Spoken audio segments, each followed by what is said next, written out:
Welcome back to another video. In this one, we're gonna be going out on the ice with Brad Hawthorne. We got a few other guys with us as well, and we're gonna be chasing walleyes, perch, and whatever else bites. So Brad's gonna share a bunch of good information, but first things first, he's gonna give a quick little report on what he's seeing on Mille Lacs right now. So we've been out, well, number one, this is a really good ice year on Mille Lacs. Number two, we've been out every day or every other day since the start of the season 2 weeks ago. And currently what we're finding out here is the average depth ice depth across Mille Lacs is safely saying 6 to 11 to 11 and a half inches, and that's getting thicker every day. Even with the warm spell we just had, knocked the snow down considerably on the lake. I mean, I would say we had 6 to 9 inches across the lake, and now we've got just 2 or 3 inches of really hard packed snow. So the cool part about that is you can travel with anything you want. You got a wheeler, bring a wheeler. You got a snowmobile, bring a snowmobile. Travel's good on all that. Is when we get back into these sub-zero temperatures, the ice thickness is just gonna start going, it's just gonna leaps and bounds. It's gonna grow by leaps and bounds because we got rid of that snow cover. So the warm spell came in, zipped about 3/4 of our snow across. That melted, refroze, didn't aerate the ice, and kind of filled in the low areas. It made for awesome travel conditions. So with the now onto the fishing, it's been natural colors, blue race car, gold, and then when we get overcast like this, we end up switching to the UV stuff. So that's kind of been the 1-2 punch. That and bobber jigs are picking up the slack on the set lines. And once you mark fish in an area, so if you spot fish on live, stay there. Fish there for a half hour, 45 minutes. I call this overfishing the fish. If you're marking fish in an area, give them a half hour, 45 minutes, an hour to bite before picking up and moving. Because what we found a lot with ice fishing is you get in there, you drill 20 holes, you start looking around, and you start to spook your fish. So always let the area settle down, fall back into place, and hang around and let the fish come back to you, or let the area kind of refill back up. Ice thickness around here, we haven't found anything that's like super thick for this time of year, but we're really happy with the progression. So come on up, bring your UV colors, bring your natural colors, blue race car, gold, things like that. Get out here, still check as you go, but travel's really good. The fish are biting, and it looks like we're gonna have a really good year on Mille Lacs this year of walleyes and perch. Now Brad is gonna take a second to share how he likes to approach a spot once he gets to it, because I know a lot of people like to think, well, what do? Do you fish it for 5 minutes and move on? Do you set up camp for an hour? What is your approach when you get to a spot that you want to fish? So I'm gonna fill in the blanks on how we kind of, when we get to a spot, how we're fishing. We drill a hole, look around, 200 feet around, make sure there's fish moving around. Once we establish that there's fish moving around through here, then I make the noise, okay? Then we drill 25, 30 holes. Don't waste too much time drilling holes, and then we start fishing, right? If we get in fish, then we expand that area out. Once we've verified that the fish are here and biting, then we open it up and we kind of leave it. And then what I call, we shine around. Once you've made all the noise, then you can pick up your live unit and walk over to the fish once you shine them. Because what doesn't work with walleye fishing, and you guys, I know you know what I'm talking about, it's very rare to be able to shine a fish, walk 100 feet over to them and drill on top of them and catch that walleye. 9 times out of 10, if you mark a fish, if you don't have a hole there and you can't walk to it and catch them, you're not gonna get that fish. If you go over there and drill on top of them, instant spook job is what's gonna happen. So that's why opening up your area, so when you mark fish 100 feet away, you can simply walk over to them, drop your line down, and get that reaction bite. So that right there, if you guys are missing a piece to that equation in your winter time and perch walleye chasing, that's it right there. You still have to pre-drill your areas on these fish. You can't go drilling on top of them because you're gonna spook them 80–90% of the time.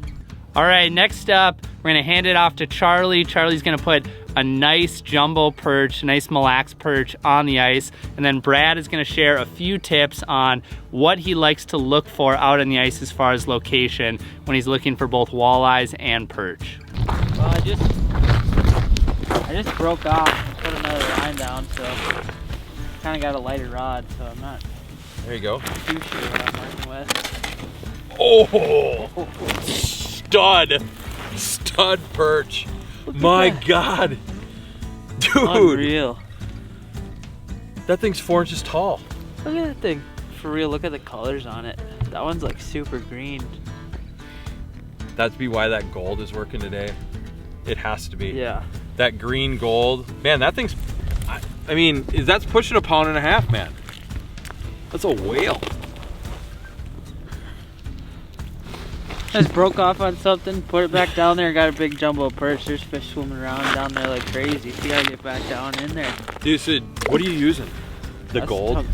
Yeah, gold. That's it's the gold. Miles just popped one over there with the gold perch. Nice. I mean, anything with green, anything with gold has definitely been a ticket today. So what we're fishing today has been these transitions. You know, rock, gravel to sand, or those little like silty areas, sand, silt, and that's been key. You know, the fish were running on those all fall long. Once the tulipies came in and spawned, those fish moved out to that definite transition areas where you drill one hole, you look a couple 100 feet around, and when you see them, they just keep using those areas. And mainly they're feeding on spot tails, perch, and they're feeding on tulipies. So those three things, if you just kind of match your colors, and where those three things are hanging out is where you're gonna find walleyes all year long. Obviously, we're not out to the mud yet. Once we get out there, the game will change again, but for right now, anywhere within 1 mile of shore, hitting those transition areas are gonna be dynamite, probably for the next 2 or 3 weeks.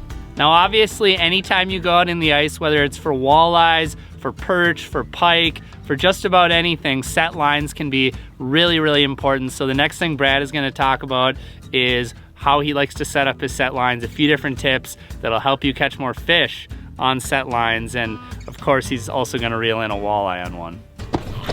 Oh shoot, he's already here. Oh yeah. Nice. Get that minnow out of there. Dude, so I wanna make this point on this jig right away. You see where this guy is hooked?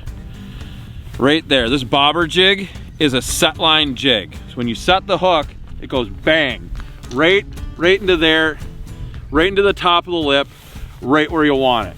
So, let me get this guy back, it's pretty cold.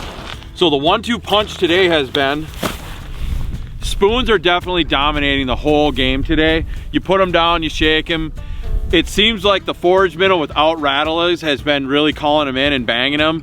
Miles has been using buckshot, tungsten buckshot. He's picking through the perch and walleyes. I've been using 1/4 ounce in the tungsten forage, just getting solid walleyes, but everyone's using something different. But definitely the 1-2 approach is changing up your spoons, sticking with that gold color or natural colors, and the bobber jigs are picking up the slack. The set lines are definitely like filling in those dead times, you know? And what's key is now with Minnesota being where you can have these auto hook setting devices, you don't want to be fishing horizontal jigs with those. These bobber jigs are designed with an straight up hook setting for auto hook setting devices, rattle reels, all you guys that just want a little bit of color, and it is tungsten there. So on your live sonars and your wheelhouses, you can see that clear as day on your TV screens and on your standard screens while you're out hole hopping. So 1-2 punch, change up your spoons, gold is the jam, and the bobber jig's picking up the slack on the set lines. So here is the Northland bobber jig. This shows up great on any live sonar. It's got total vertical hook setting power. That's the way this was designed, to get right into the top. So I'm gonna go over how I hook my minnows with this jig, okay? So one is right ahead of the dorsal fin on these sucker minnows, and I just go right underneath the skin, clean that hook point off, and that is how, that's one way, okay? That's the most common horizontal way you're gonna see it hooked. The other one, this last fish we just caught, I did a little something a little dirty. I come in the back, right on the tail, and right above the spine on the top of that tail, and I'll hook it just like that. So that minnow's always hunting down, kind of like that. You'll see it on your sonar. I'll just sit there and wag and wag and wag. And then when the fish gives up, it'll pendulum back usually. So it's a little bit different of an action. And then the other one that we'll do sometimes, this is really effective on those super cold front days. I'll go right in the belly. See that? Right on the side of that rib cage, just like that. And I will hook that and I will leave that just on the bottom. And you get that little fluttering of the gold and color, and it just really has a natural wounded bait fish presentation. So those are the 3 ways I use the bobber jig to hook winter walleyes. Now this was a really solid day of ice fishing. We were getting a bunch of good jumbo perch, and then we're also getting a few walleyes mixed in. So this next one from Jake is pretty much like the average size that we were getting, sort of that 20-ish inch size. So I'm gonna hand it off to Jake right now and you can check it out. All right, I just ran over here.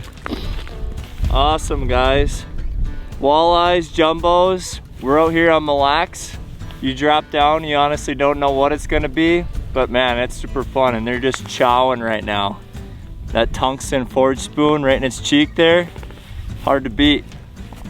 All right, next up, Brad's got another jumbo perch on the ice. I guess that's a spoiler, but we got a jumbo perch coming up, and he's gonna talk about some of the benefits of tungsten and why he likes to use it specifically when he's out fishing on Mille Lacs. Oh, this one feels a little bit smaller, but he thumped it like dunk. That's the one thing about ice fishing that everyone talks about, you know, that first bite of the season. And that might be a decent walleye. We'll see what we got here. Oh, I got perched. Oh, come here. He's between my deucer. Look it.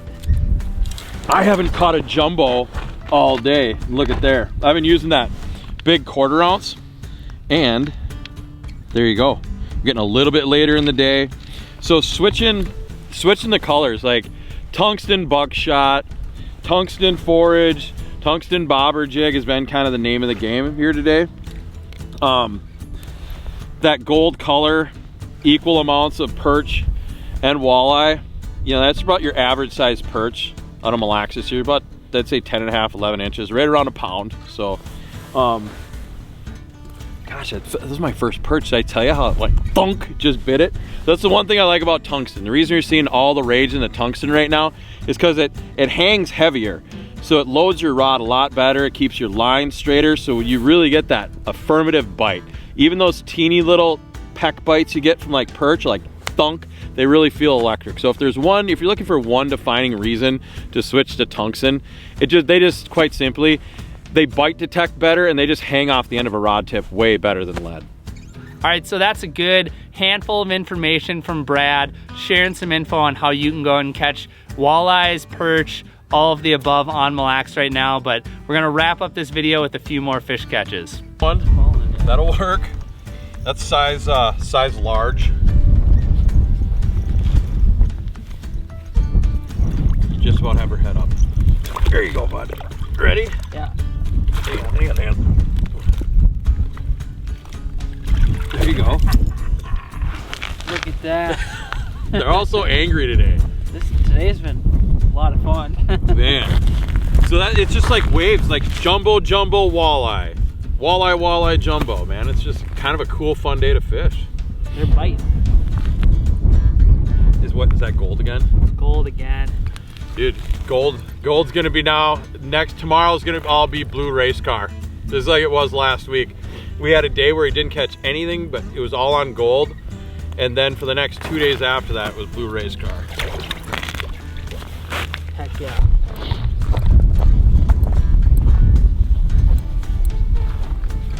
Got a good one here? Yeah, it feels pretty decent. Ooh, oh jeez. Oh gosh. That's a tank. 1/4 ounce tungsten buckshot, that gold perch. Dude, match the hatch. Yeah, it's doing pretty good. Just choked it. That's a tanker. So that must be that year class from last year. That was pretty nice. Definitely.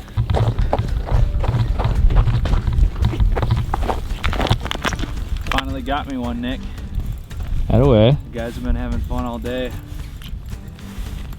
Ooh. Nice relax. Oh.